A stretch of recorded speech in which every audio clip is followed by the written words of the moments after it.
vient de donc recevoir les doses de vaccin. Ils ont été mis au congélateur comme prévu, entre moins 70 et moins 80, c'est la température de conservation.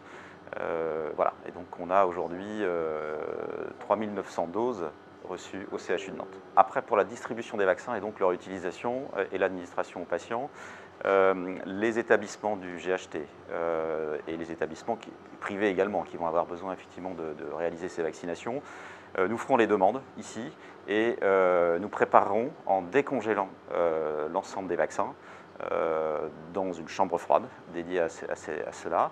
Et donc la décongélation dure entre 2 à 3 heures. Et puis une fois que le produit est décongelé, mis à température entre 2 et 8 degrés, il est prêt à être envoyé dans les établissements qui feront donc les opérations de vaccination.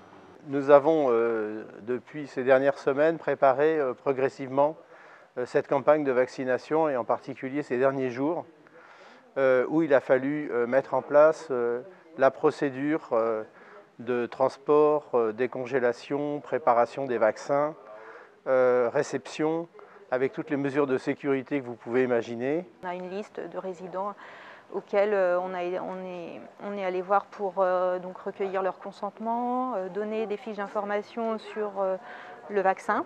Qu'est-ce que le vaccin, et nous on était là aussi pour répondre à toutes leurs questions.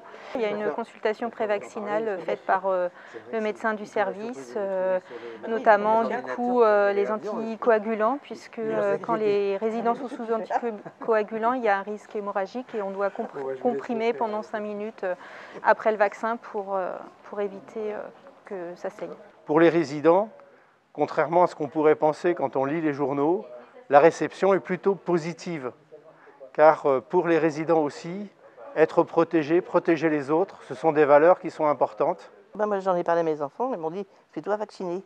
J'aurais répondu « je suis tout à fait d'accord, je vais être vacciné ». Mais vous m'auriez dit non, je l'aurais fait quand même.